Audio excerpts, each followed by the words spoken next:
recording this. There we go. We're good. He has spoken. Yep, I heard it.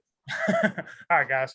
So, welcome everyone to our first attempt at this Star Wars podcast, not Star Trek, like I said. Like you said a minute ago. Yes. So, what the idea of this podcast is we're three metalheads who love Star Wars. We are going to record this inaugural episode, which I'm calling episode 4. Yes. Yeah. And then the idea is to reconvene after each season of a new Star Wars show or movie. So we won't be seeing you too often, but often enough. Hopefully, okay. With quality Star Wars. So first order of business should be, what are we going to name this podcast? Anybody got ideas? Talking Sith, unfortunately, is taken. So Talking Sith. Yeah. I'm sure Order 66 is taken too. I was thinking the Mudhorn, since the podcast, or my podcast called the Alehorn. Yeah. You good with that, Mike, or anything else you can think of? The Mudhorn is pretty good. I was going to say, I don't know, something about the cantina, maybe. I don't know. The Blue Elephant podcast. No, the Mudhorn's good. That that ties in with the ale horn. So yeah, that's good for me. Okay, well we'll go Mudhorn. I'll tell Joe I actually stole that from his Facebook group. He'll be all right. we'll invite him on one day as payment. All right, guys. So let's just talk about on this one. I know Obi-Wan just premiered Friday, and I know we've all watched it. But let's just keep our thoughts for the next episode when we talk about Obi-Wan, and let's just concentrate on Disney Star Wars from episode 7 through, I guess, Bad Batch was the last new one, right? Or was it Boba Fett? Book of Boba Fett and Bad Batch is around. So let's go episode 7 through Book of Boba Fett. Let's go with you first, Mark. What's your thoughts on it? Good, bad, sucks it's Disney, but pretty cool at the same time. Well, it's kind of like for me, being a Star Wars fan, it's like being a Metallica fan. You've got those first 4 diehard album people, and you've got the same thing with the original trilogy. It's like original trilogy or nothing and nothing else. Right. To me, I am an entire career person. I like pretty much, I can find something in everything that I like. Even in the shit Rian Johnson film, I can find some things that I like in there, but not a lot of things. For example, like the fight in Snoke's throne room, yes. I thought was pretty good. Yeah. I thought it was done really well. Leia floating through space, not so much, But on a whole, I don't mind a lot of the things that Disney has done with the property. How about you, Micah? Yeah, I agree. You got to kind of take the good with the bad, and like he said, there are some things that I did like about episode 8, like mainly visual stuff. We've talked about that a lot, off camera. But overall, especially when the series started, it kind of took an uptrend, I think. And I like the direction it's headed in now, even though it was kind of a rocky beginning, Yeah, like I said, episode 7 was like a new hope in a sense that like, oh, okay, this might be pretty good. And then like we had Rogue One, which I was like, at first I'm like, man, I don't know, man. I think a Star Wars movie with no damn Jedis. It's like, is that really gonna work? And like, I was like, okay, we'll go see it. Man, I saw it. I was like, dude, this shit is fucking cool. I was like, I can't believe how good this is with no Jedis in it, except for a blind guy with a stick, obviously. But that was like the substitute for the Jedi, because he was like a student of Jedi. He was one of the Guardians. Yeah. But then it got to like episode 8, which I know me and Michael were like so excited, and then I think Mike actually was late and missed it.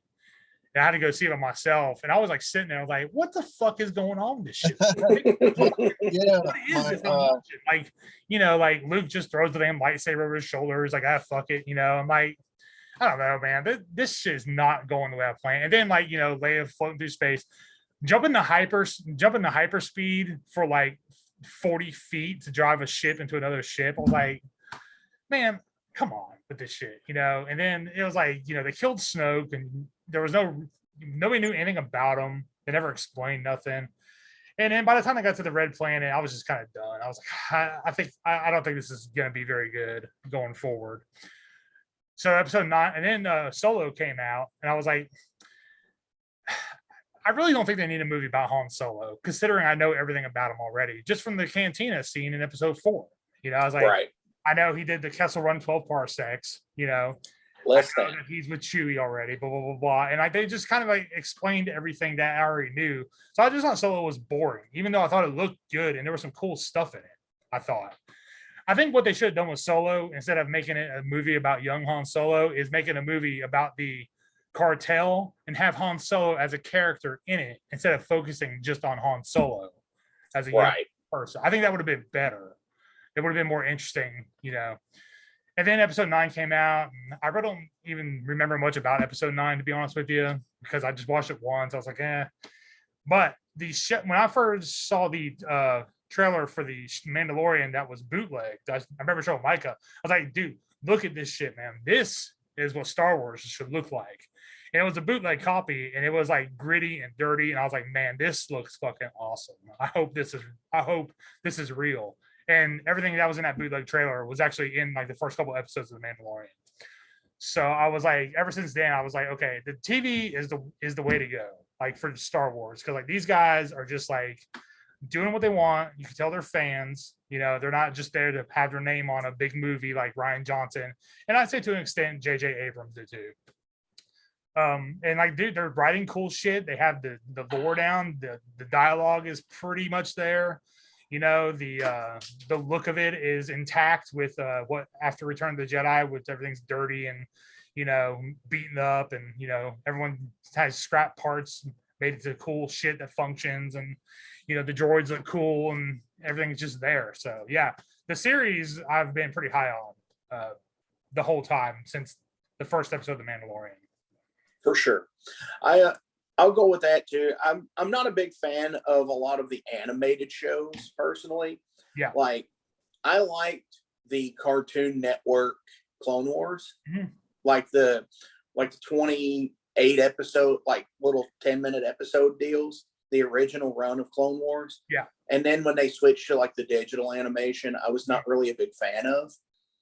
It was too much to get into. And then they had the movie of it.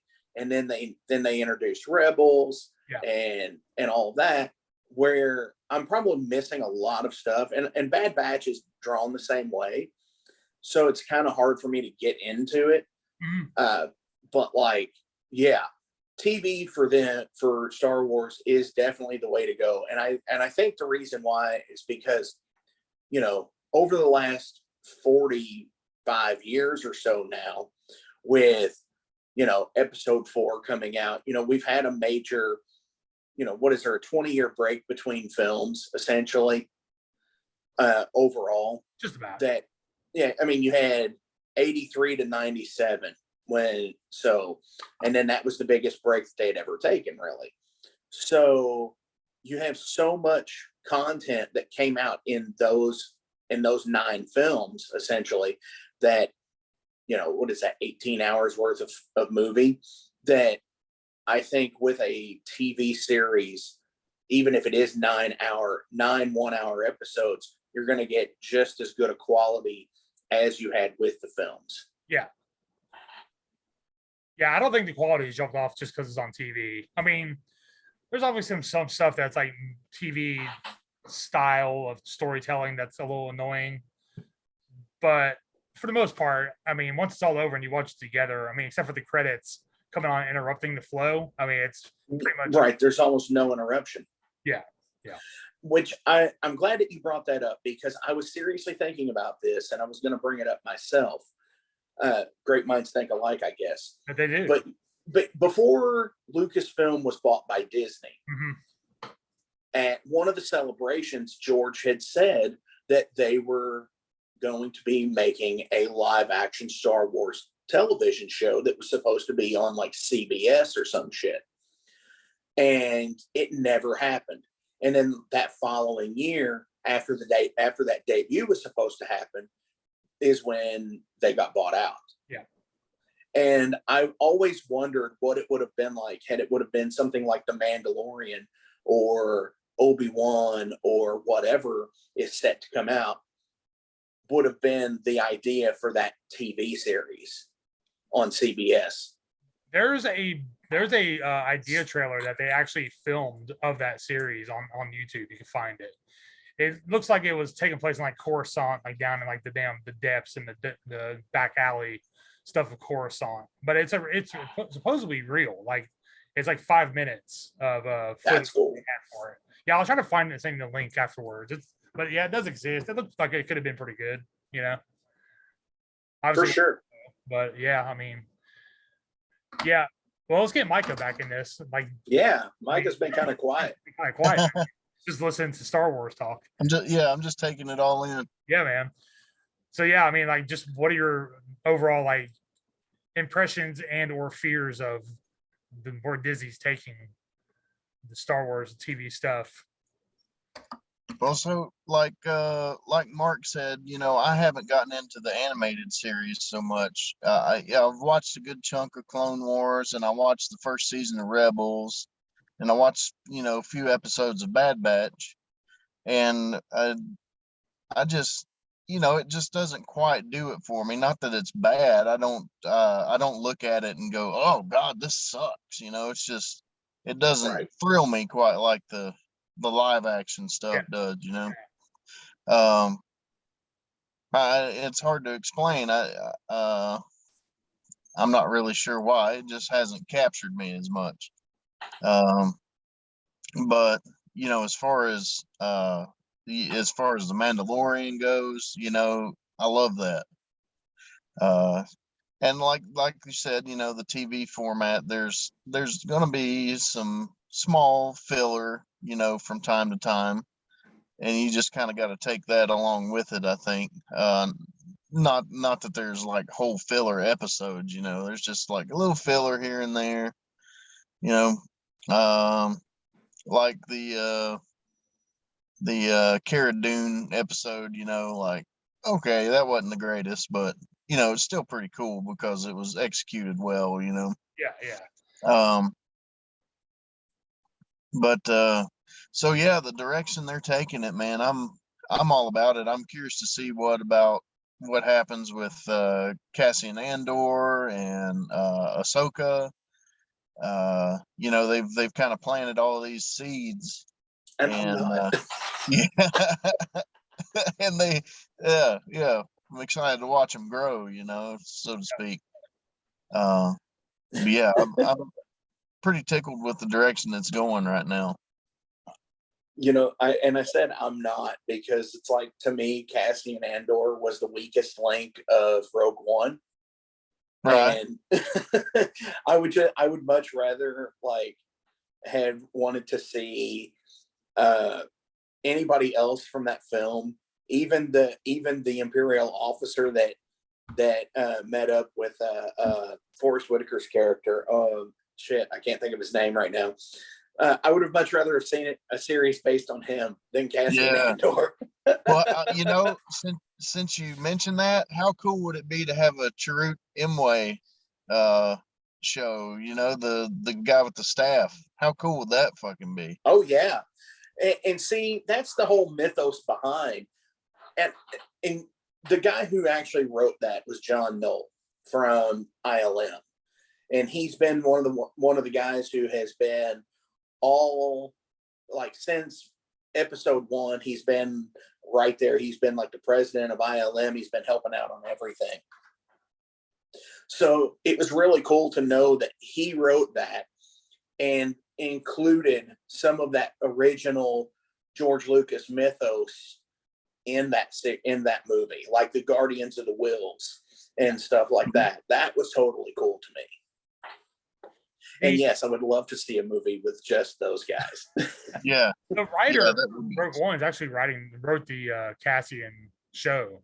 So that's Okay, so that's good at least. That yeah. And it's John I think Nolan. I read that Forrest Whitaker is supposed to be back as what's his name again? Whatever your name in the Rogue One, Forrest Whitaker. Oh my gosh.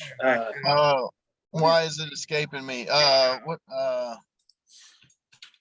Oh man. Mark's got it. I see him typing away. Yeah. It'll come to you right before you say it, I'm sure. Oh my gosh. Where? Saul Guerrero. Yes, I knew. Damn it. Saul Guerrero, yeah. My tongue. Yeah. Anyway, he's supposed to be in it, and the K model droid is supposed to be in it also. K2SO. Cool. K2, yeah. Which is Alan Tudyk, by the way. Yeah. Who is Resident Alien. Which is funny. When I saw the casting for The Mandalorian the first time, I was like, man, this casting. And me and Mike were just talking about this morning, but man, the casting. When I saw who was in it, I was like, man, this is actually really cool because these are names like you would not associate with Star Wars. This is like Nick Nolte, like Carl Weathers, Warner Herzog, fucking that one surprised me. Gus Frank from Breaking Bad, Giancarlo was in the cast. Oh, Giancarlo, yeah, and this casting is fucking cool as shit, man. I was like, what is this show? Like, I gotta know. And then I started watching it, man. I was like, man, all these characters just look perfect for the part, Oh yeah. It's funny to watch interviews with Giancarlo Esposito he talks about his daughters and like when he got the role as Moff Gideon. Yeah. And how they were like, what are you doing, Dad? He's like, well, I'm a villain and blah, blah, blah. And then they got so mad at him when like he's trying to capture Grogu. Yeah. His kids were like so upset at him. It was so funny. As the asshole trying to kill him for science experiments. Yeah. Damn you, Dad. Talk about most heat in the universe is that stormtrooper that punches the bag. Mm-hmm. Oh, yeah. Yeah. I got my wife watching it, and then she was like, hey, motherfucking asshole. Like, why they kill that guy? I was like, I'm sure they will. He's a stormtrooper. Yeah. That's the bad thing is that's the only thing a stormtrooper's ever hit in its life. Yeah, that's true. That's true. So like when season 2 started, like, man, when they really ramped up everything, like with the damn Darksaber and bringing in like Clone Wars characters and stuff like that, I was like, man, this vision for this shit is just so damn awesome, man. Like, I didn't watch much Clone Wars either, but my stepson did, and he told me like you should just watch like the Mandalorian arc stuff, like just watch the Mandalore episodes to fill in the backstory and stuff. So I did, and I'm glad I did because there was a lot that they really kept true to the Clone Wars that they carried over. With damn, here I am drawing a damn blank. Whatever Katie Sackhoff's Bo-Katan. Yeah, Bo-Katan and all that, and then even bringing in like Cad Bane during Boba Fett and stuff, and actually bringing in Boba Fett himself, which I thought was amazing. Well, it's interesting because that's like one of the things that we always wanted. As Star Wars fans, it's like Boba Fett, there's no way he could die. And then in the expanded universe, before Disney had bought it, you found out that he didn't die. Yeah. But then it was just like, oh, come on, Disney. You've got to keep him alive. Yeah, of course, And I think how fucking be disintegrated in that goddamn Sarlacc pit. Get him out of there. Well, and the funny thing to me is that they completely took the scene from Parks and Rec. Where have you seen this? Did it? Yeah. Yeah, where Patton Oswalt is talking about it, and that aired in like 2012 or 13. Yeah. And they completely took it like shot for shot of what the story was and made it happen. Yeah. It was good. Go ahead. I think the weakest link of season 2 of The Mandalorian, and this is just my this is just me being a jackass here, But Sasha Banks from WWE being Koshka Reeves, I didn't care for her character. I thought her acting was not that good.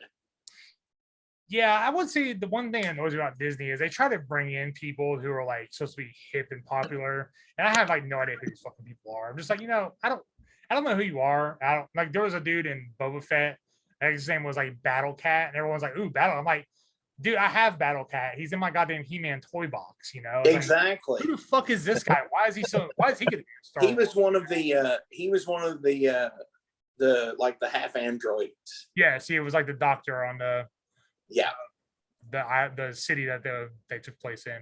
the technos or what they were calling them or something. Yeah, that's some like weird Robert Rodriguez stuff. Like when he directed the Boba Fett episode in season 2, I was like, oh yeah, man, this is gonna be cool. And then like it started out pretty good, and then like it started getting like really like Spy Kids ish. Like I was like, I don't know about this.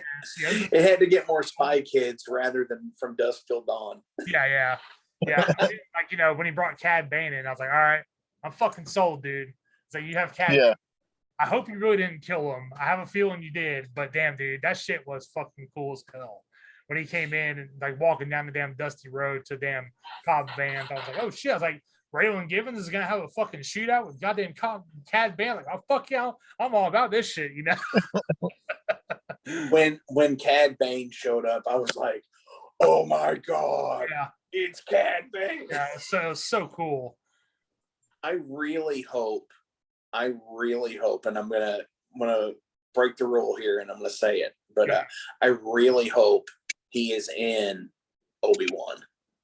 It would fit because he's a bounty hunter, and Right. most of the show, the trailer I watched, obviously I said that I've watched the first 2 episodes. I know kind of more about it now, but from the trailers, it looked like they have bounty hunters hunting them all through the galaxy. Yeah, I'm almost wondering if Boba Fett might actually show up one time too, maybe, because he was involved in the Geonosis episode, right. not indirectly with like Mace Windu, but he was there when Boba Fett was decapitated. So, and then he's a Jedi, so Right. some could be some writing in there to just at least bring him in. But I have a feeling that they know they're kind of stretch Boba Fett as far as he's going to go right now. So they might just ignore him and just leave him out, just not to be like, oh, it's Boba Fett again, blah blah blah blah. Even though he was the story timeline pretty well. Right, especially after there was so much hate on his season, which I don't absolutely get at all.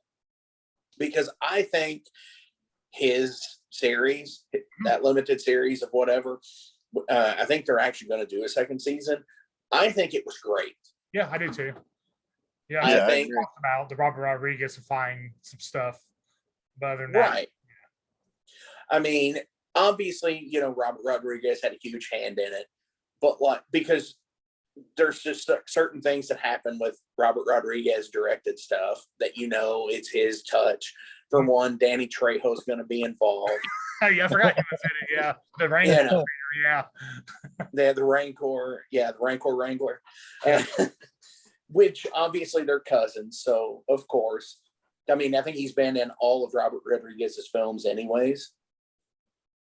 So, I mean, that to me is cool. But I seriously liked how it was more like a Godfather type thing than, just shootout in space type stuff. Yeah, I got you.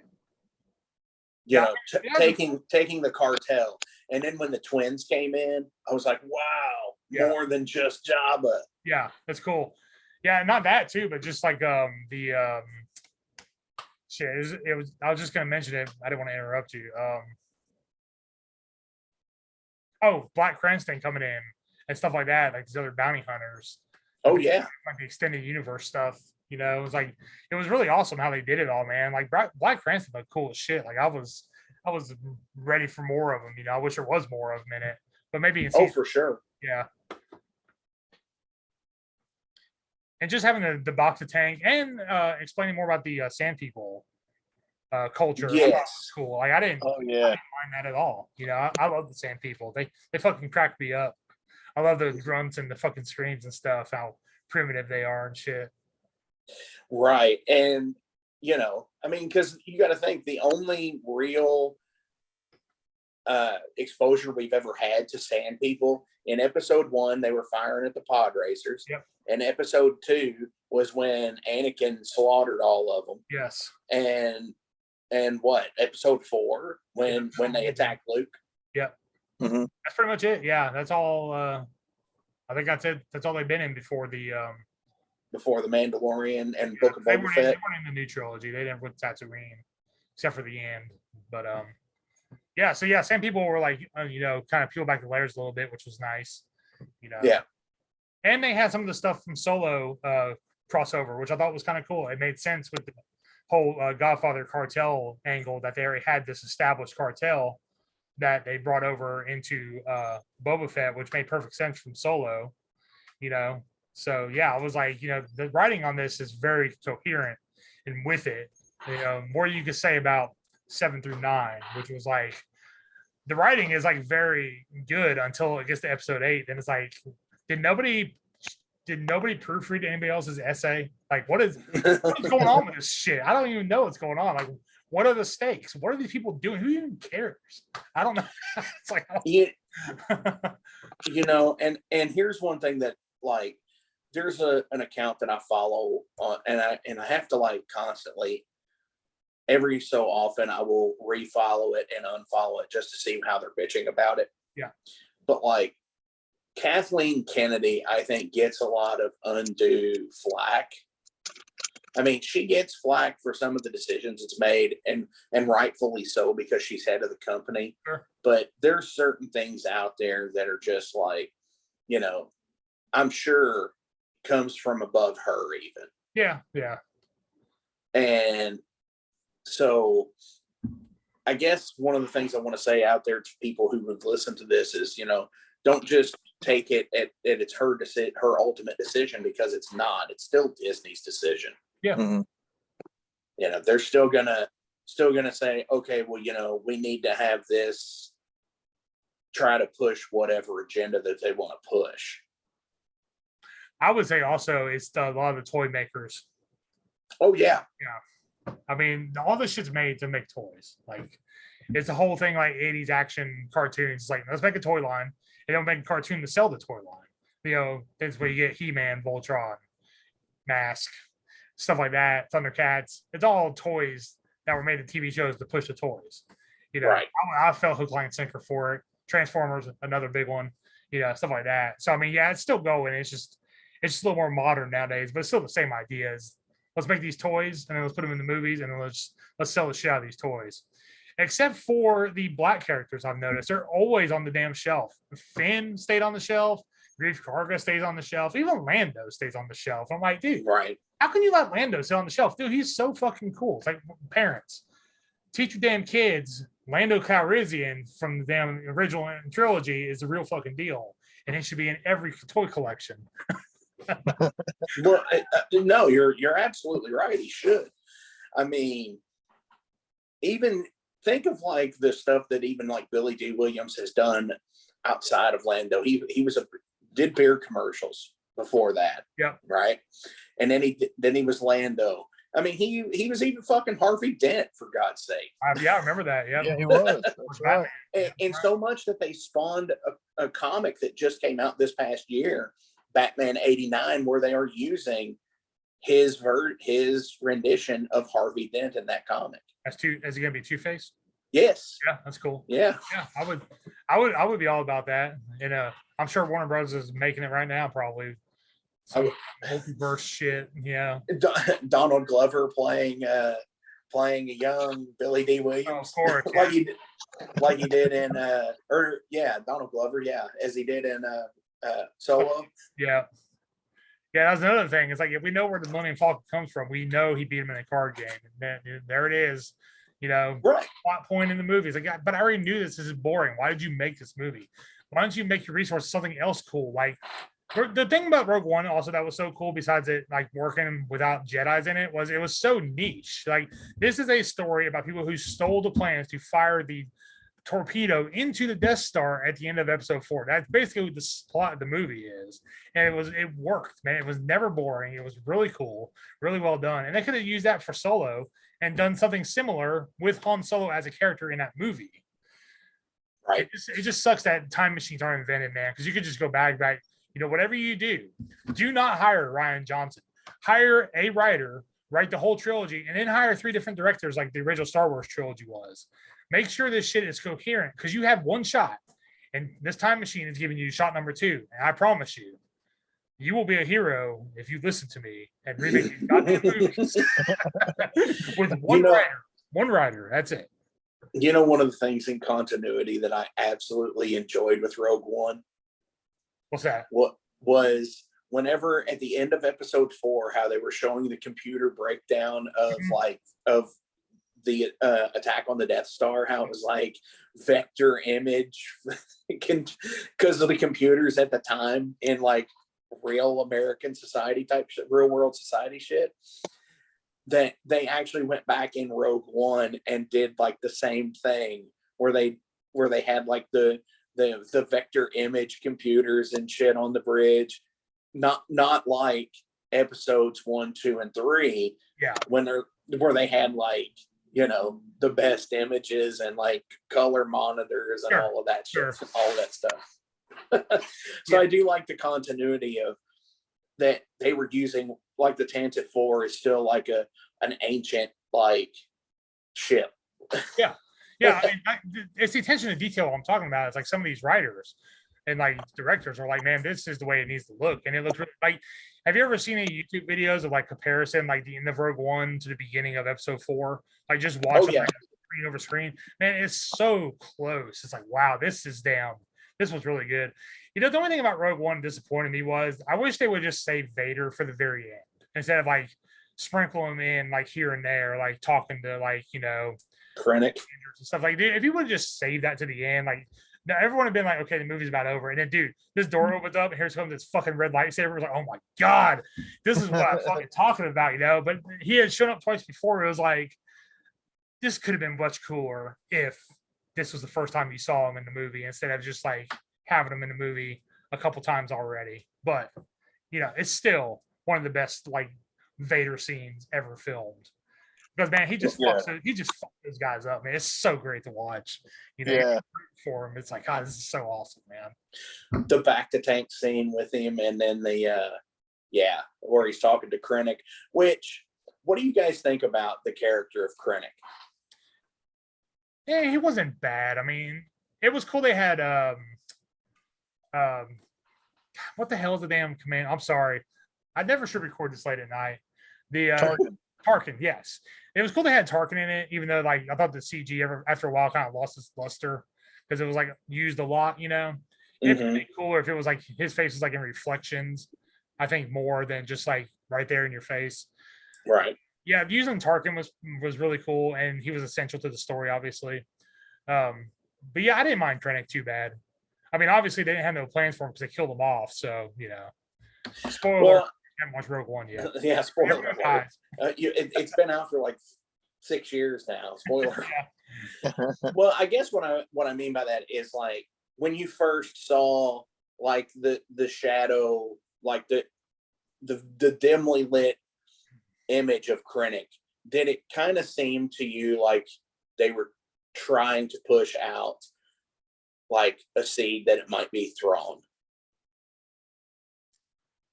Possibly. I had to watch it again really close, but I never really picked it up. But yeah, maybe. I mean, I watch Rogue One about once a year.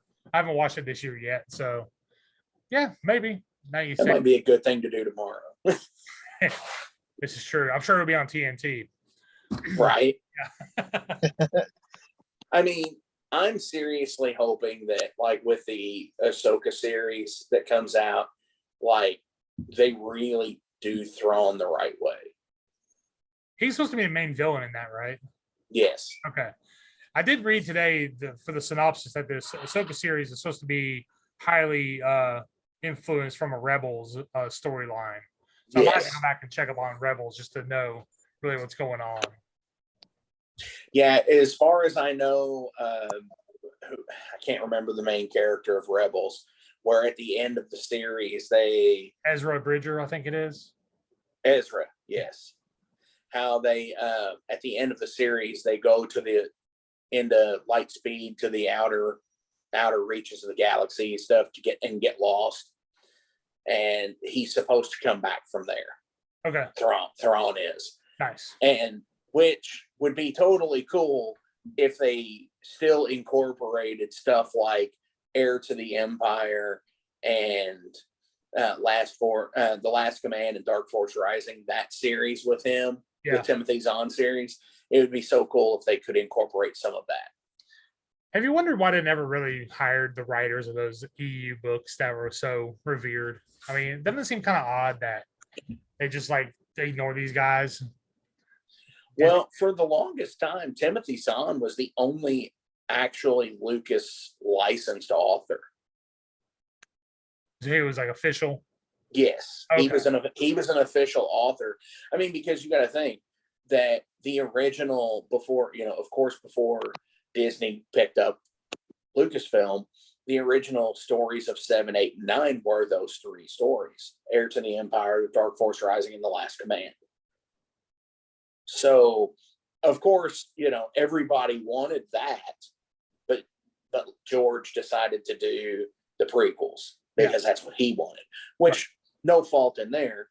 I mean, you could only sit there and go so far, and I'm sure Harrison Ford didn't really want to be anything past Empire anyways.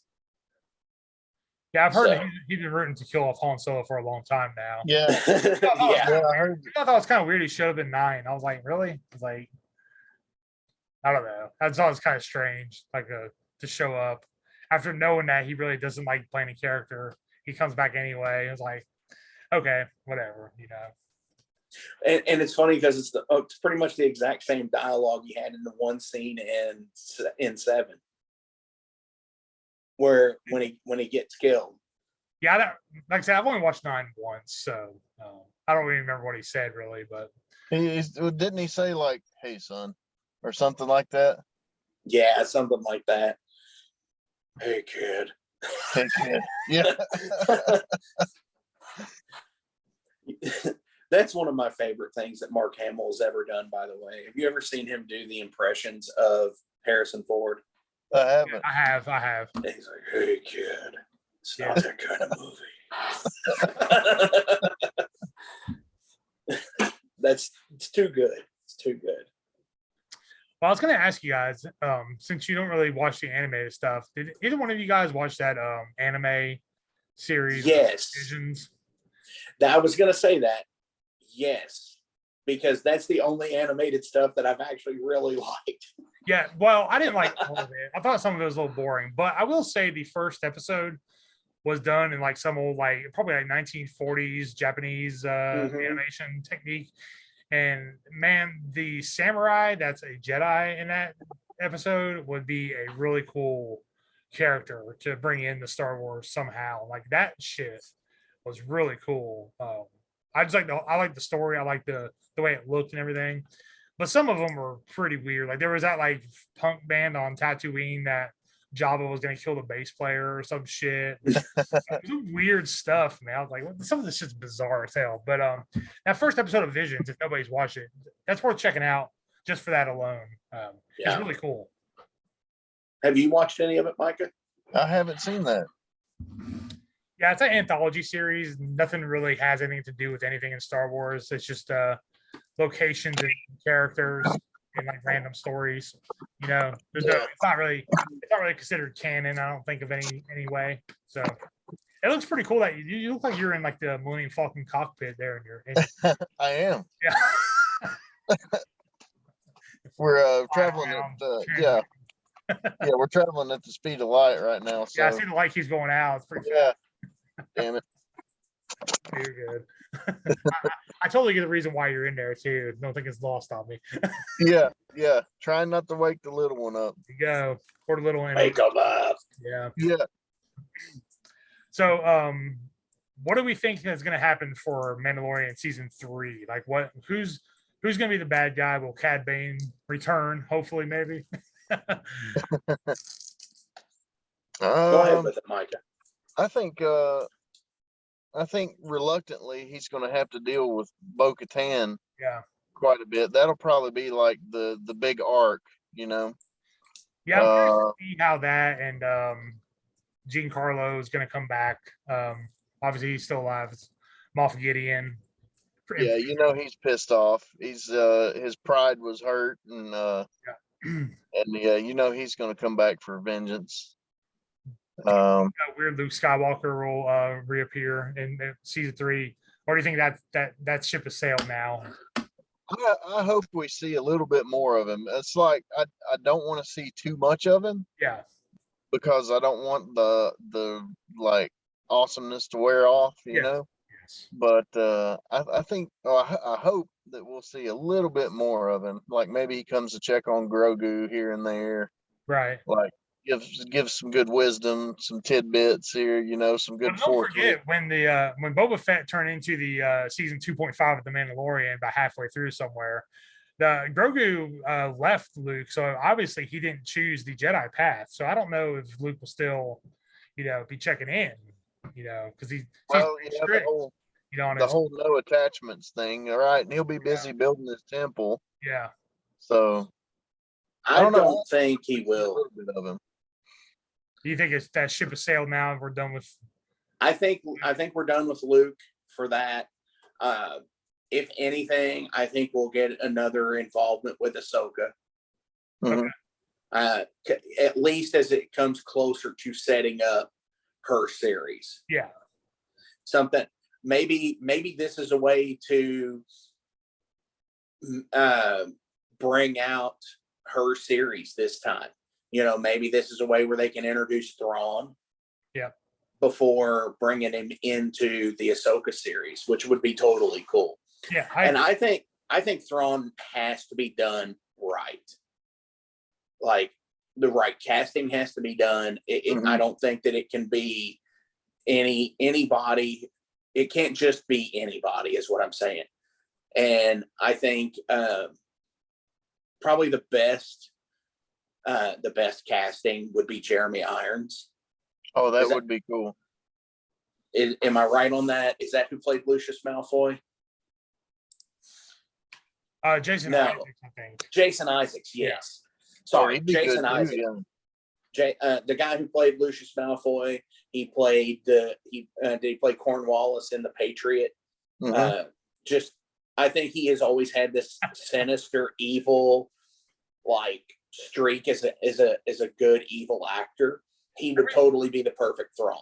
Every time I hear the movie, you're talking about the Mel Gibson Patriot movie, right? Yes. Every time I hear that movie, every time I hear something, all I see is someone getting impaled on the 13-star American flag on the battlefield. Well, So every time I think about it, I think of where he and I refuse to. I've watched that movie one time in my life. The Patriot. And yes, yeah, and I refuse to watch it anytime it's on because of the scene where he locks all of the people in the church and burns the church down. Sure. It's like, fuck that guy. Yeah. That's why he needs to be black metal before black metal was a thing. Yeah, right. In 1776. Yeah, I know what you mean. I think Bryan Cranston would be a good pick too. Actually, I think he would really for Thrawn. Yeah, I think so. Yeah. I think he would do pretty well. Who else? Let's see. I agree. Well, you kind of mentioned him by accident, but Jeremy Irons would be pretty cool. He's definitely got the cheekbones for it. You're right. Yeah. Today, like, I don't know. I kind of think Zachary Quinto could be a good villain. He did good Spock. Yeah, he did good with Spock, but that's what I'm saying. He did a good evil Spock, I think he could totally be a good villain at some point. The other guy, I can't think of his name. He's on the show Lucifer. I never watched that show. I think I know who you're talking about though. It's like the main guy. Yeah, he would be a good one. Honestly, Benedict Cumberbatch could be a good Thrawn, I think. Benedict Cumberbatch is overstretched. Let's just leave him out. Yeah, he is with all the Marvel stuff. Yeah, it's like sometimes you just have enough. It's like we don't need Marvel looking like Star Wars, or we don't need Star Wars looking like Marvel. Every Marvel star going into Star Wars. It's like I've seen you enough, man. Come on, let's get new faces, different faces. Which I think you're right on that. Which is also the same reason why, if you've ever looked at why in the first appearance of Luke in The Mandalorian, yeah, how he looked a certain way, and he didn't really look like Luke, but in the was it Boba the Fett. book of the book of Boba Fett stuff where they showed him again, he looked more like Mark Hamill did. Yes. Is because they used a different actor and a different person who did the art, did the visual art for it, because the guy who's behind deepfake actually had recut the scene on and uploaded it to YouTube. I've heard that that's part of the reason they redid it, is because he made it look so much better than they did with all their money. And Exactly. yeah. And this guy had like $15,000 on a laptop, Yeah. and he made it look better. Yeah. But I think that's the reason why they didn't cast Sebastian Stan to play the facial recognition actor, is because he was too busy with Marvel. Sure. And I think people would have recognized it immediately. Yeah. Even though he looks a lot like Mark Hamill did He does. then. But sometimes these like legacy characters, like you just leave them alone. Like I'd rather the CG stuff than a new guy coming in. Like at least it has a similar look and it's not someone new. Like Mark Hamill really did act it out. They just covered his face because he's fucking old now. Right. Well, I know he did the voicing for it for sure. That's what I mean. I mean, to me, I think like where it needs to go is it has to be as exciting as the first two seasons, and it has to build on a better story, I think. Yeah. Because we've got two great seasons already, and now it's the point where it's like, are we going to be able to make it better? Yes. We've got to raise the stakes, because I mean, if it's more lackluster than two, what's the point of doing it? Exactly. Yeah. Because, and I think that's what happened. Like, cross over here for a second to other series. I think that's what happened. Like with Stranger Things, everybody loved the first two seasons of it. Season 3 came along, and people were just kind of like, "Meh, really?" And now season 4's here, and I'm seeing a lot of mixed reviews because it's only been out this weekend. Is there a time jump in Stranger Things, or are these kids just like old as fuck now, but still acting like they're 8? Because no. I think that's part of the thing with 3 was they were like they all like had developed Adam's apples and their balls dropped, but yeah, they're still running around like they're playing Ghostbusters at 10 years old. It's kind of like, yeah, I'm kind of a little out of it. I'm kind of taking out of this now because you guys. I think it's 2 years later. It's not so that. Yeah. They're freshmen in high school. Okay. I mean, I still want to. Which, luckily enough, they still look young enough to be freshmen in high school. I just want to be a South Park thing where they're eternally in 4th grade, for 20 years. The Simpsons, yeah. Bart's been 10 years old for 35 years exactly, now. Yeah. But no, I think seriously, I'm glad they took the extra time off to make Book of Boba Fett before season 3 of The Mandalorian, so they can build it to the best of its ability. And plus, Pedro Pascal had done a film in that amount of time. The thing with Nicolas Cage, where he's like the weird like super Nicolas, the super fan, where he's obsessed with Nicolas Cage, but he's like a gangster and shit. Yeah, he also did the Last of Us series, which was I don't know if you play games or not, but it's a pretty big video game. For HBO. But the funny thing is, it's like he's guiding a young girl across a hostile wasteland. Sounds very familiar to The Mandalorian, which he's been guiding a very young whatever species Yoda and Grogu are across a hostile wasteland. So it's almost like he's found his perfect niche of escorting people across hostile wastelands. Here's a question. Yeah. Is he a clone or is he another? I don't think he's a clone because they've shown his face. No, I'm talking about Grogu. Oh, Grogu. Is he a clone of Yoda, or is he another of Yoda's species? I think they'll make him as one of his own species. I don't think they'll make him a clone of Yoda. I think in season 3 they'll actually tell us what the fuck that species is, and maybe what the homeworld is. It would be pretty cool. I think they're just doing the slow build for that reveal, because it's a big deal. Like, what the fuck is Yoda? Nobody knows what species he is from official canon. Yeah. And the only person who knows is George Lucas. Yes. And you've only ever seen one other of his species. And that's only for a snippet in episode 1. Yeah. Yaddle. Mm-hmm. Yaddle. Yeah. Yeah. I mean, when they showed that the first episode, I was up at like 3 a.m. watching that shit, dude. I was like, I couldn't wait. Like, I don't want this spoiled. I want to know, and I want to know now. I got up, I got me a damn drink, put on the thing, and I don't think I touched my drink the whole damn time. Like, I was just enthralled, man. I was like, man, this is what it's all about, you know. And man, at the end when they popped it open, it was like a little baby Yoda, for lack of a better term.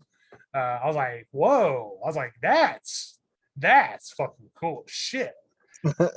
Nothing to beat the fact that he was already 50 years old. I was like, that is fucking really damn cool.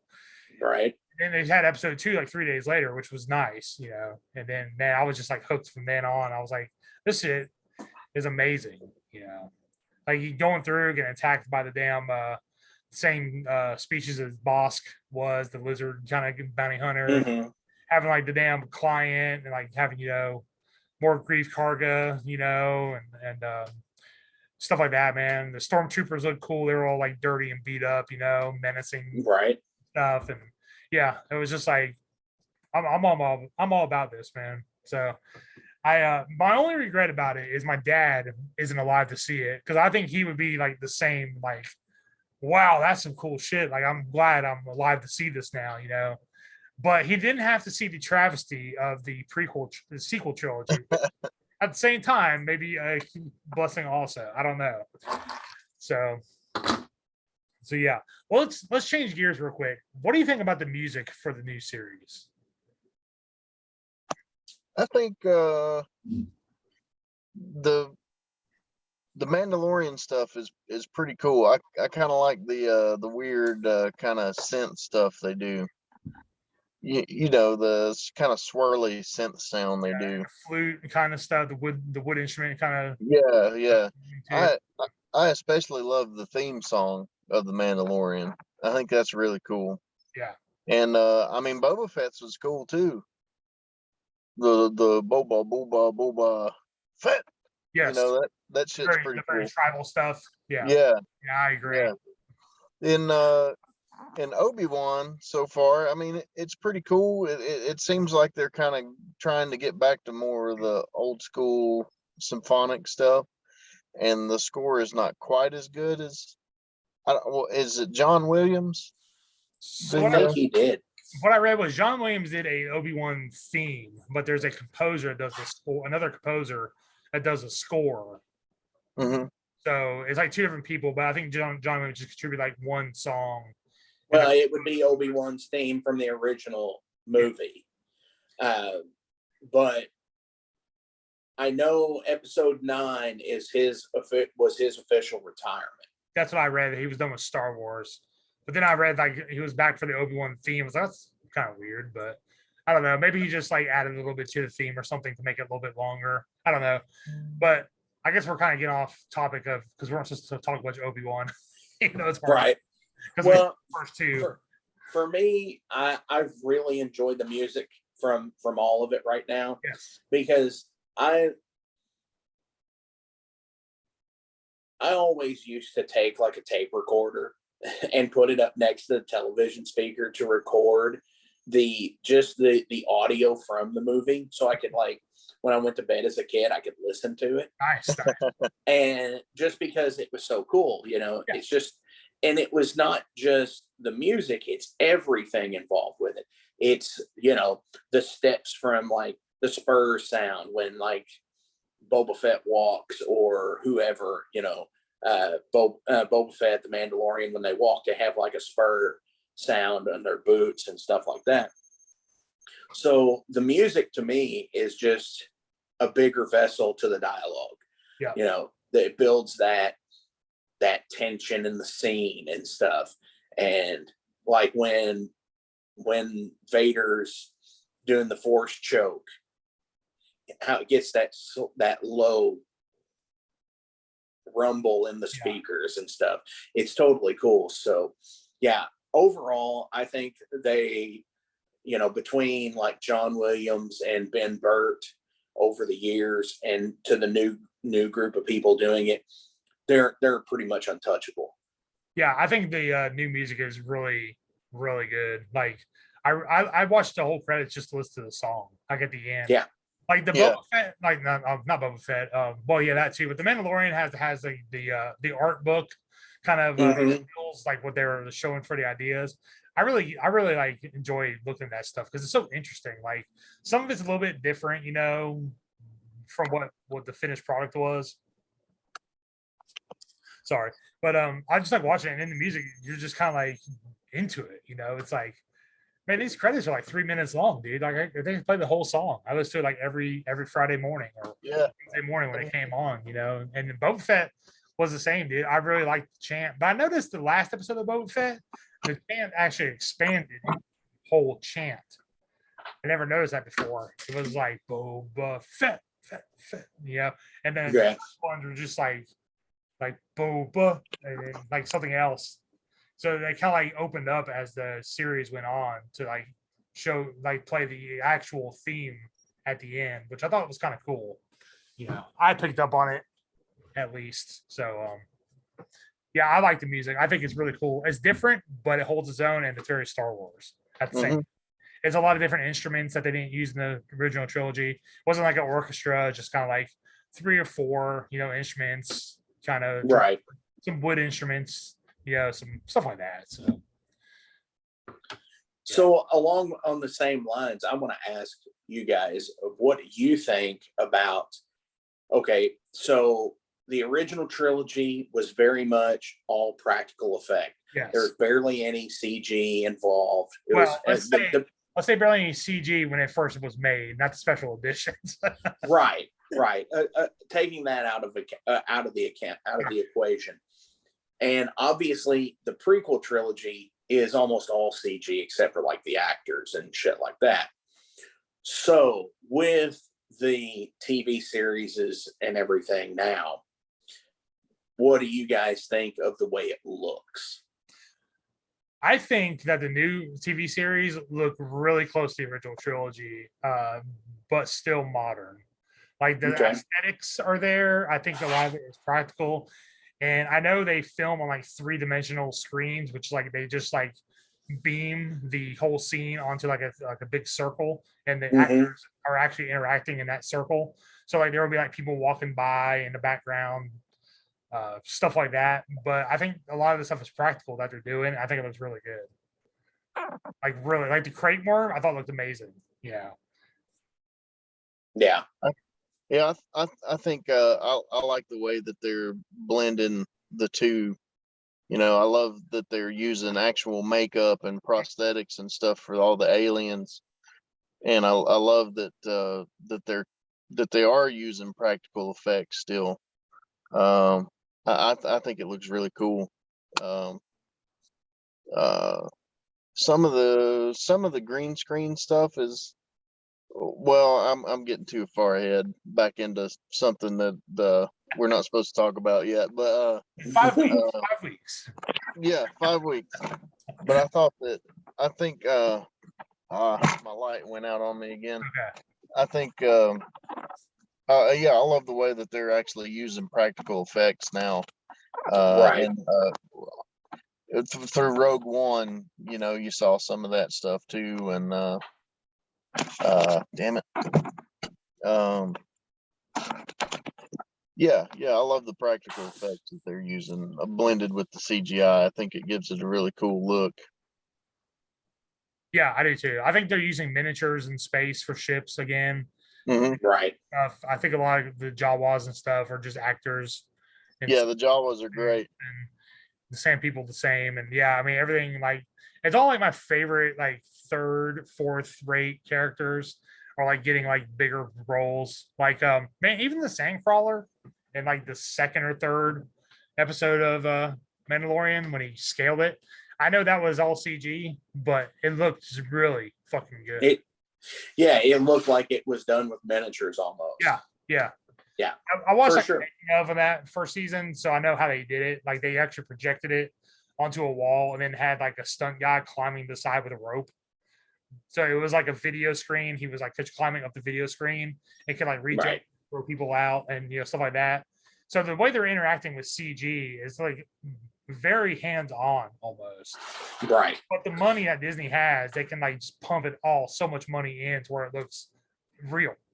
That's the I think that's the ticket. If Disney has unlimited money and whatever it takes to make it look good, you have it, kind of thing. Because they're getting their returns on merchandising, theme park stuff, subscriptions, toys. Well, not even just that. I mean, think of like the sequel trilogy. Anyways, all of them did over $1 billion. Yeah. In the box office, which is insane. Yeah. Even episode 9 did. I mean, a lot of people were kind of done with it after 8, including myself. And I didn't go see 9 in theaters. I saw Solo and Rogue One, 7 and 8 in theaters. But yeah, I know it still made a shitload of money. Like, a lot of movies above make half that call it successful. So the Star Wars name obviously just brings people out. That's why I'm kind of wondering like why did they stop doing the Star Wars stories? Like, yeah, I know you did Solo, didn't do that good, but it also followed episode 8, which everyone was like kind of sour on. It's kind of your own fault, in a way. Well, from what I read about that was one of those deals where because they pumped out 5 films in 5 years. Yeah. Before you had 3 years between all of your movies. Yeah. 77, 80, and 83. And then you had 99, 02, and 05. And then when these came out, it was like what? Episode I want to say 7. 15 was 7. 2015 was episode 7. Yeah. So 15, 16 was Rogue One. 17 was episode 8. Is that right? Solo. Yep. Yeah. I mean, 20 would have been 9. Yeah. Yeah. So they've had like for 5 years, they had 5 films. So they wanted to take a break off of it, which is what they were supposed to do with the Marvel stuff too after Avengers. But then it's like it didn't happen. It's just like all of a sudden they were just like, nope. A year now instead of 4. What's that? So they're cutting down to like 2 movies a year instead of 4 or 5 now for Marvel. Right. Yeah. And I think it's like burnout, honestly. It could be. I mean, if it's good, people will go see it. You just got to make something really good, not just rely on the Star Wars name. But at the same time, the TV stuff is like sometimes 2 series a year. We've already had 2 this year, Boba Fett, and now Obi-Wan started. And then there's supposed to be Andor in August.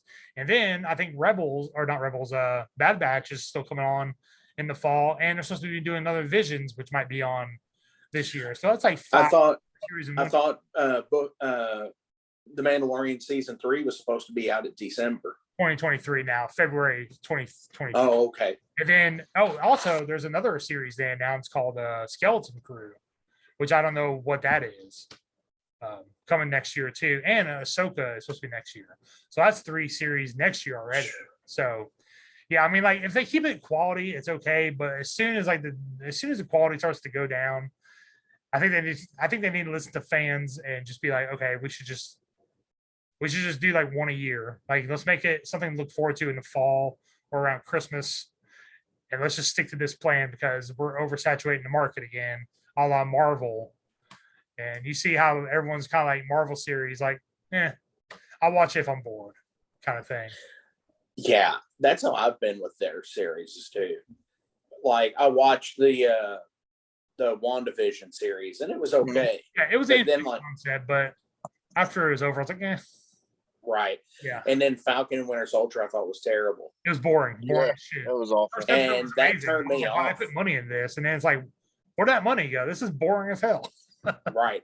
And that turned me off to watching like anything else. And I think the biggest film that in like this whole part of their deal, I think the biggest film that they've had was Shang-Chi. Did you watch In this, what's that? Did you watch that? I did. Was it good? I liked it. I Okay. enjoyed it. And compared to the series, I'd much rather prefer that than the series that they've been putting out. I liked Loki pretty good. I thought that was pretty interesting.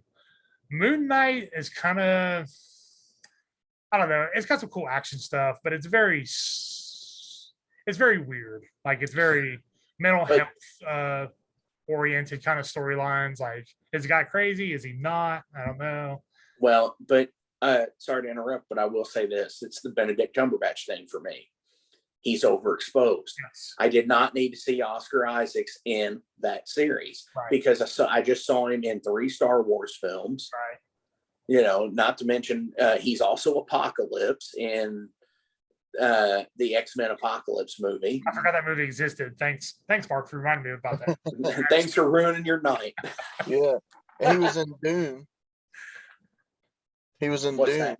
He was in Dune. Oh. Yeah, he was. Wasn't he? Oh, well, you just said I will not watch that now. He dies. If that means anything to you. He dies in almost everything. The only reason he was in the other 2 episodes of Star Wars, he was supposed to die at the beginning of episode 7. Yeah. But he begged Lawrence Kasdan and J.J. Abrams to keep him alive because he had died in all of his other films. Oh, I didn't. So he was like kind of like a Sean Bean style actor. Yeah, yeah, he is. He's dying. And I will go out and say this, and I think that is why the writing for episodes 7 and 9 were. I like episode 9 for what it is. Some of it is a little bit hokey to me. Yes. Mm-hmm. But I do enjoy the fact that it was Lawrence Kasdan writing it, who also wrote Empire and Jedi. Yes. So he wrote 7 and 9. Also. He also had a co-writing in Solo. Also, I think Yes, his son was the main writer, right. who's also writing the Willow series coming on in November, which I am optimistically excited about. I love the first movie, but without Lawrence Fishburne, not no Val Kilmer in it, I'm kind of disappointed. Like, it might not be as good as it should. I mean, I understand why Val Kilmer's not revising Oh, the dude, Mad he's Mardigan. Right? about, yeah, he can't. He's in Top Gun apparently, which surprised me. Right. But yeah, he's looking bad nowadays. So you brought up the Willow series, which yes, it is a Lucas creation Yes. also, which I'm optimistically excited about as well. But here's the 6 degrees of separation. The wormhole thing is the what is her Lady Praxia in Solo. Yeah.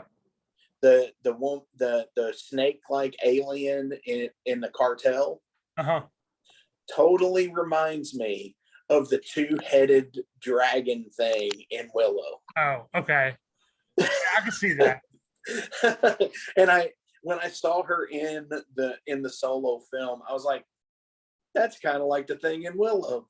Well, you can reuse and recycle. It's been long enough. Most kids nowadays probably never saw Willow. Right.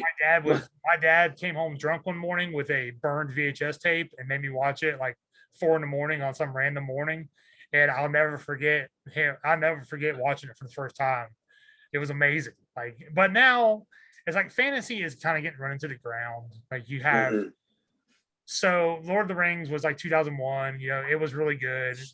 Then, The Hobbit came and took everyone's expectations down quite a bit to, Earth level. And then now you got, Wheel of Time. Some people like it. I kind of lost interest in it.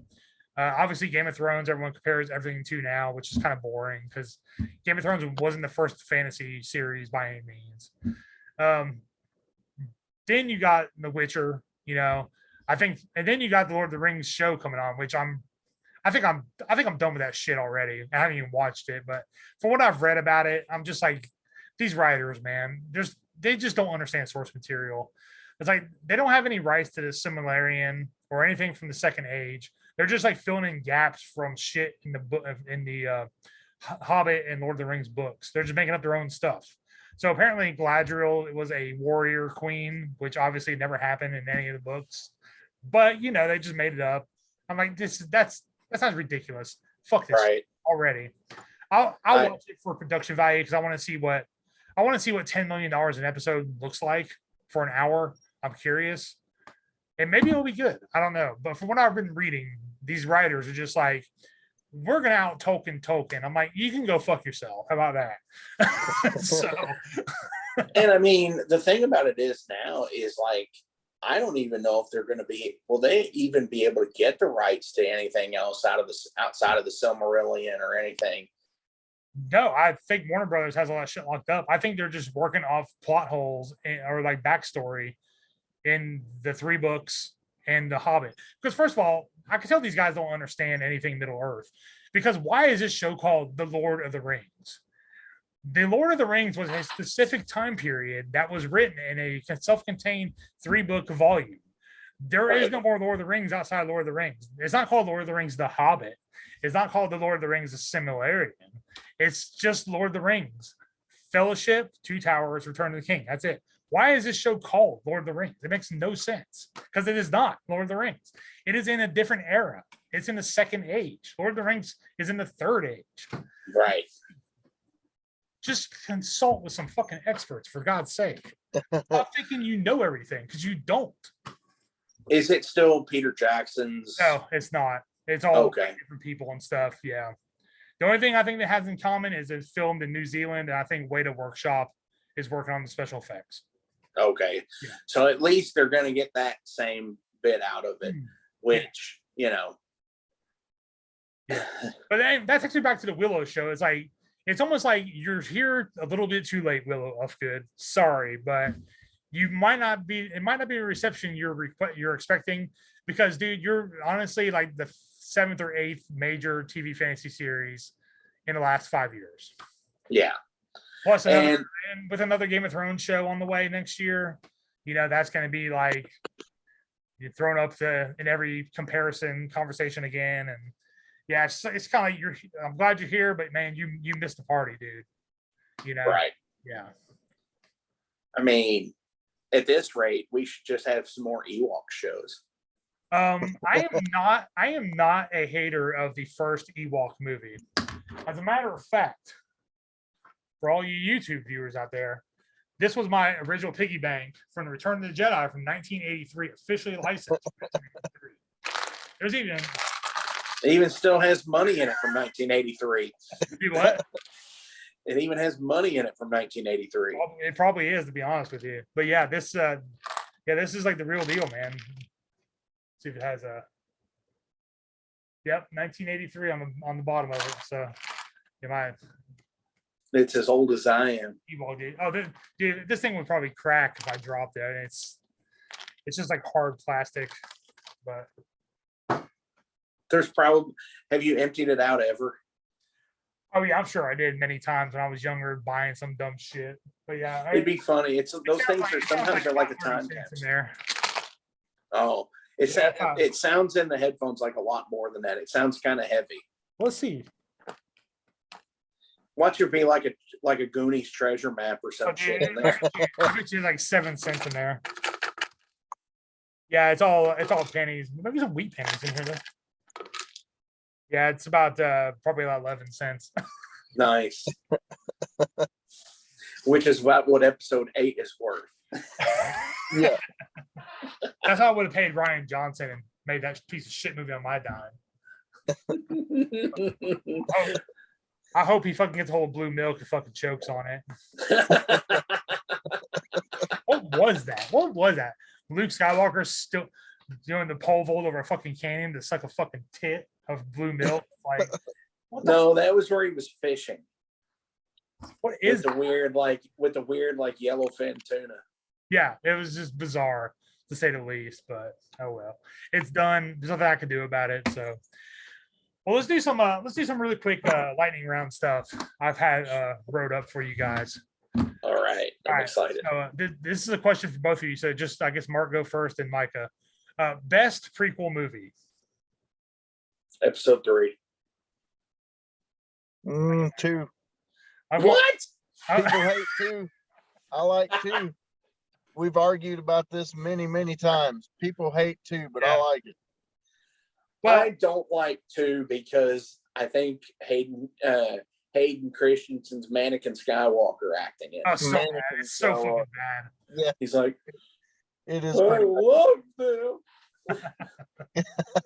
I'm going episode 1. It had the most practical effects, had Darth Maul and Duel of the Fates. So I'm always just like episode 1 for that reason, even though kid Anakin is pretty fucking annoying. So, but you know, Kid's a crackhead now. getting into the Obi-Wan series, there's also another very annoying young lady in that fucking show. I'm like, you know what?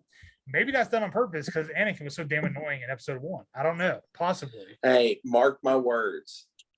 In the next 10 years, she will be on top of Hollywood. Oh, well, she played a major role. Only the second to play it. So yeah, I could see that. Like the girl from Stranger Things, whatever her name is, like it's Millie like, Bobby Brown. yeah. It's because she has 3 names. That's all. Yeah, but two of them are like faux pas, aren't they? Like Bobby Brown. I mean, Yeah. Bobby Brown. I think Yeah. of Whitney Houston's husband or something. Yeah. yeah, an abusive fucking husband name. Yeah, this is true. This is true. But then, then you got Ike Turner, and everyone kind of gives him a pass. Right. Yeah. So let's see. Do you think that the name Star Wars will ever be changed because of the name War in the title? Like, do you think No. they're relying on characters from Star Wars instead of just calling it Star Wars? I think they might do more things like blah blah blah, a Star Wars story. Right. But if it's ever going to be a series chapter like episode 10, 11, and 12, Sure. I don't think that I think it'll still be Star Wars episode 12. Okay. What about you, Micah? I don't think so. Okay. I don't think so. I agree with Mark. Maybe they'll do blank a Star Wars story, but I don't think they'll take it out of it because I mean, there's got to be action in it. These are action movies. Yes. Well, They are wars against gotta be- something. Yeah, Actually. So there's got to be some conflict in it. So I don't think they will. will episode 4, 5, and 6 ever be remade in our lifetime? No, Go back to the beginning. Will they go back to the beginning of the well and start over? no, not in our lifetime. Not in our lifetime. If ever, honestly. I know they've remade a bunch of films, but in all actuality, look at the classic films out there today that have not been and I say not been remade to the degree of a lot of films that are remade are carbon copies of the original, like Halloween and so on and so forth. Wizard of Oz. I mean, yeah, it got remade as The Wiz, but that's not the same to me. The best version. The best version. What an OG. Right. But it hasn't been remade. The Maltese Falcon, it's been remade, but it hasn't been remade like the Bogart Maltese Falcon. Gone with the Wind, stuff like that. Those classic films, the 10 Commandments, they're not being remade. So I think Star Wars, especially the original trilogy, Right. 4, 5, and 6, I don't think we'll ever get that. Okay. Will you roll over in your grave when they do remake them, though? Yes. Yes. Yeah. You'll see them. They'd be like, "Damn, people are rising up from their graves." Like after we remade episode 4, people are just coming for us. It's harsh. I'd see it if I was alive. That's all I'm saying. All right, this is for you, Mark. Since we talked a little bit earlier, who is the better ship captain, James T. Kirk or Han Solo? Come on now.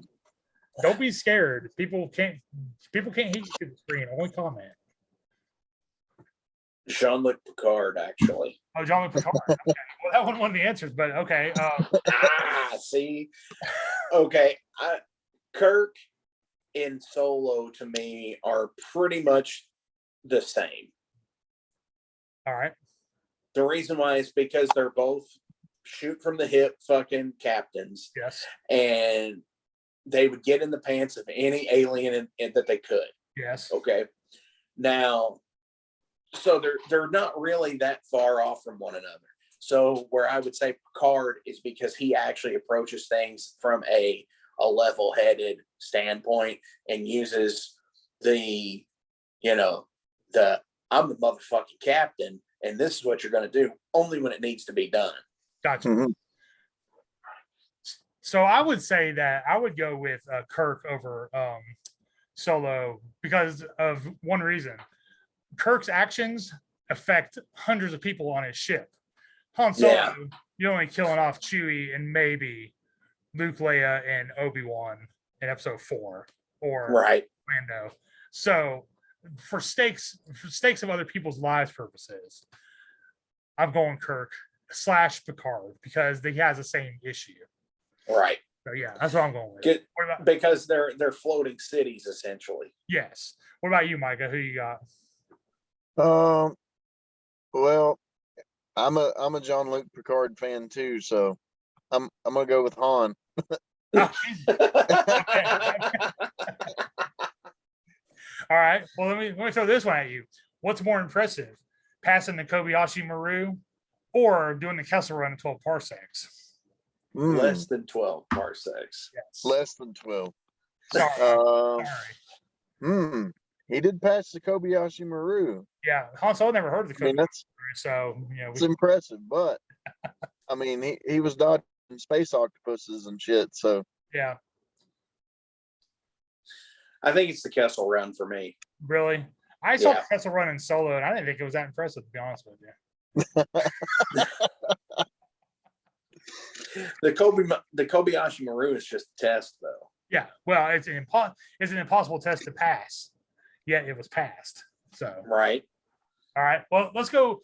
Biggest ladies' man in Star Trek: Riker or Shatner or Kirk? Who do you think? Who do you think seduces the most ladies on their ship? Or no, not ship, in the whole damn galaxy in the future? I think it's going to be Riker. For sure. Up until the point he settles down with Troy, like officially settles down with Troy. I think it's Riker. Okay. Because I'm going Riker on this one. Yeah. I mean, Yeah. have you seen the clip from where he walks in to the bar on the Enterprise and he just like steps over the stool and sits down? Yeah. I mean, come on, really? I like when he goes to the holodeck, seduces the computer and shit. Dude, there was one I watched yesterday where he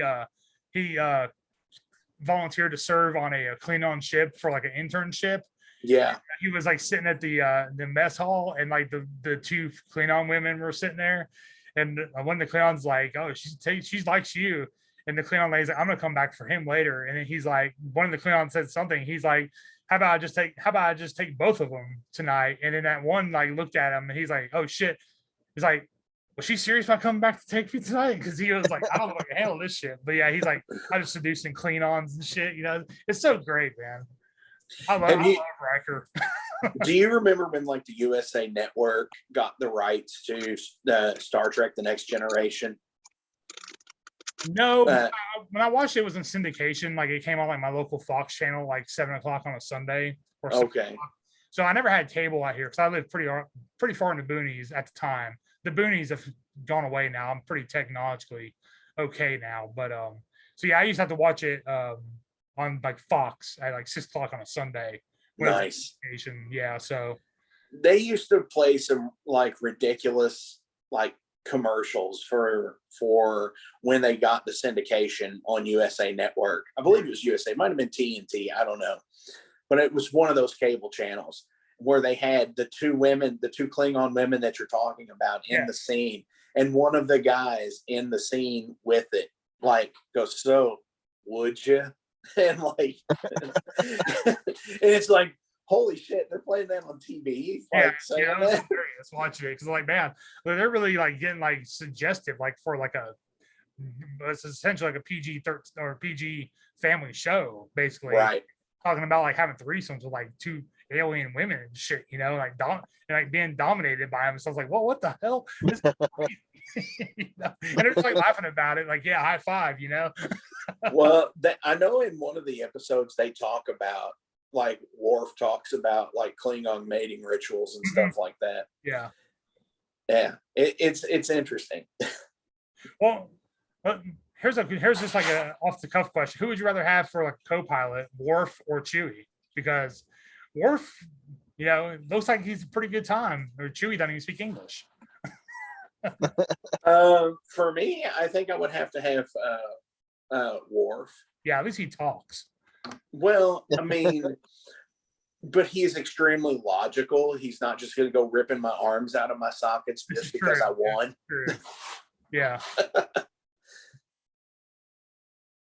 As much as I love Chewie, man, I'd have to go Worf as well. Yeah. Like, I love the Klingon culture, and it'd be just so cool to have him, constantly frowning about your every choice, and What about coolest ship in any sci-fi series? Like, what do you think? For me, I have to go with the Executor. Which one's that from? That's Vader's flagship. Oh, okay. So it's a 5 mile long Star Destroyer. Oh, that one. Okay, sorry, I misunderstood. Okay, yeah, that's a pretty good one. Like, I love at the end of Jedi. Spoiler alert, by the way. Oh, I love at the end of Jedi when the A-wing flies through the bridge deflector shield, and then the one flies through the bridge, killing Admiral Piet. Yeah. And the ship just falls and like it stabs down into the Death Star like a sword. Yeah. I always love that scene. Yeah, that's cool. Yeah, all the Star Wars stuff is really cool. I mean, some of the prequel stuff's like a little, I don't know. The prequel designs didn't really do it for me. A lot of them, like character or ship. But the Naboo fighter did for me. Yeah, like the one in the Mandalorian that he got now. I'm like, I don't know about that. That's kind of doesn't really fit. I think it's the same one actually. It probably is. Yeah, but I think it's actually Anakin's Naboo fighter. Oh, is it? Yeah. Okay. I mean, that's pretty cool to tie back to it, but I still don't like the design. But the X-wing is really fucking cool. I think the Millennium Falcon's cool. Obviously the Star Destroyers are really, really awesome. But like the Star Trek stuff. I like the Bird of Prey a lot. I like the Romulan one really good too. The Ferengi ones, they're kind of okay. They kind of fit the character, the species. They kind of suck. Although they do crack me up when they're just like whatever the hell they do when they're just standing around, like they just kind of hover and move, and I don't know, they're weird. But yeah, I think I'm going with Bird of Prey for my favorite sci-fi ship. I could get that. And plus, they cloak, which is really cool. Right. Yeah. I'm surprised it's not a Borg cube. Borg cube is cool. It's a square, but it's menacing looking. Right. Yeah. What about you, Micah? I was and I didn't know the name of it either, but I was going to say Darth Vader's flagship as well. Yep. The Executor. I remember there was a Star Wars space simulator game that was on PC when I was a kid. Like mid 90s. Was it X-Wing versus TIE Fighter? It might have been. And I remember, you get to fly some X-Wings and try to attack that ship. And it was so brutal. I could never even get close to it, But that game was fun. That brings, I know which one you're talking about. Yeah. Yeah, it might have been X-wing versus TIE fighter. I can't remember, but yeah, trying to attack that ship, man, it was some hard shit. Yeah. Yeah. That brings up another one. Like, did you ever play Rogue Squadron? I did. The World Devastators. Yeah. Yeah, those are other ones that are crazy. Yeah. Do you play games, Mark? Video games? Okay, not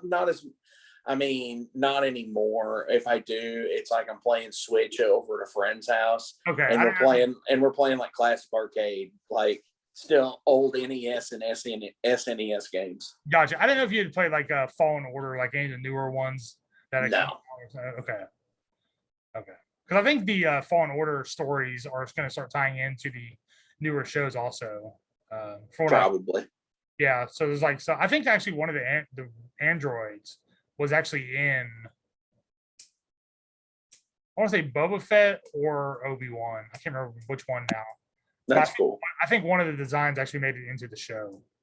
There is. It's the ship ladies. One of her little droids is the same as the one that you have as Cal in Fallen Order. Okay. It's the same design, not the same droid, but I know same. you mean. Yeah. Same series of android robot. Yeah. Yeah. Cool, man. Well, that's pretty much all the dumb questions I had. I like to get the Star Trek versus Star Wars stuff going every once in a while, just because they're so different, but they're both in space. So everyone just like, everyone seems to draw a line in the sand and never cross. But I like both of them. I do too. I'm a fan of both. I love Star Trek. I love the original series. I love Next Generation. I'm actually doing a rewatch Next Generation right now. I'm gonna start on Deep Space Nine after the Borg storyline wraps up. Because I remember Deep Space Nine started after the Borg storyline when it was coming on for the first time. I didn't really like Voyager. I didn't really like Enterprise. The new stuff, the movies were pretty good, like the Chris Pine, Zachary Quinto Star Trek. Even though getting back like Benedict Cumberbatch as Khan was like, dude, come on with Khan. Like, there's other villains. Like, why do we have to recast this guy? Ricardo Montalban is dead. Let's just move on. Somebody else. Right. There will never be another Wrath of Khan. Don't try it. They did, and they failed. But then Beyond Star Trek Beyond or Beyond Darkness or whatever it was pretty good. Like, it was all new aliens on a new world, just like a standalone mission, which I thought that's the way, it should have been. I just like the self-contained stories, more right. serial stuff. So, I mean, you can have the character depth and development, but just have a different story every week, or at least like a two-parter, like Next Generation does so good. Picard kind of bored me because I was like this constant storyline and these new characters I just didn't like, and I was just like, man, this is like watching my favorite uncle, like go downhill with dementia or something. It just didn't feel right watching this shit. I don't know what the hell I'm watching. You know something? I think you're not far off with the dementia thing, and I hate to be that guy to speculate. This is just rumor. So anybody out there listening, this is my theory of this. As Patrick Stewart has gotten older, if you ever notice in Logan, they wrote him as a dementia patient. Mm-hmm. In Picard, he is fighting dementia in that as well. Really? And it's just like, is this kind of like art imitating life? Could be. I mean, I always thought he was pretty old in the Next Generation when I was watching it, and now watching, like, damn, he was actually pretty young back then. Because I'm used to seeing like Professor X, the fucking wheelchair, all the time, and I just like when I saw him in Picard, he was like walking. I was like, man, this looks weird. Like, it doesn't look right. But then going back to watching Next Generation, like, man, he was probably actually in his like 50s when they filmed that, and he looks so old now and like frail. And it's like, why is this dude still running around in a starship? Why? Like, why is he still running around Starfleet? Sit at home, Picard, with your new Romulan wife. You're not even sure if it's really your wife or not. I don't know. Right. In your Earl Grey hot. Yeah. Earl Grey tea hot. Engage. All right. Make it so. We're really going off the rails on this Star Wars podcast. But yes, this is going to be called the Mudhorn. This was episode 4. next time we talk about No hope. Yeah, no hope podcast. Episode 5, Obi-Wan Strikes Back. And yeah, so this is just gonna come on periodically. I'm gonna put it on YouTube. I'm not gonna edit shit. I might add some fancy titles, but what you heard is what you're gonna get. It's pretty much gonna be like this from now on. But if you want to come on and talk some Star Wars and any other sci-fi / fantasy / music / whatever the fuck we want to talk about after we get done talking about the main topic, just hit me up on the Airhorn, and you can hit up Mark on his podcast called the Metal Forge Radio. Absolutely. And you can hit up Micah on his Facebook page or our band page, which is Temptations Wings. Mark plays in a band called Overload from Kentucky called Overload. Yeah. Do you want me to do it? It's officialoverload.com or metalforgeradio.com. It's getting late. It's been a long fucking weekend already, man. So, and you still got another day of it. Well, tomorrow I'm not doing shit except for going to pick up a couch. So I'm good with that. But yeah, so just hit any of us up if you want to be on. Like I said, we'll just send you a link. We'll just talk some Sith. I wish I wasn't taken. That's a good name, Talking Sith. But yeah, any parting words, guys, before we go? Nib high football rules. Micah, do you have anything? I got something. Please don't overdo Vader. Yes, that's a big fear of mine. Is like he's going to be way over saturated in the Obi-Wan show. I know they've already shown his eyes in the back of the tank already. So there's 4 more episodes. So let's not overdo it too much. Yeah. Right. I agree. Please don't overdo it. And I know it's a limited series, and hopefully, it could lead to another series in the future. I've noticed that these networks don't know what the term limited series means because they're always like, oh, here comes season 2. It's like, well, it's not limited anymore. It's just a fucking series. Right. Well, I don't think that I know Disney has all the money in the world, but I don't think Ewan McGregor wants to constantly do a show. Right. Yeah. I think I'm 6 and out, Yeah. I would too, because, if you oversaturate shit, that's when nobody cares. Exactly. Mm-hmm. So I agree. Well, all right, everyone. That's it for this episode 4 of the Mudhorn podcast. It's kind of weird saying that.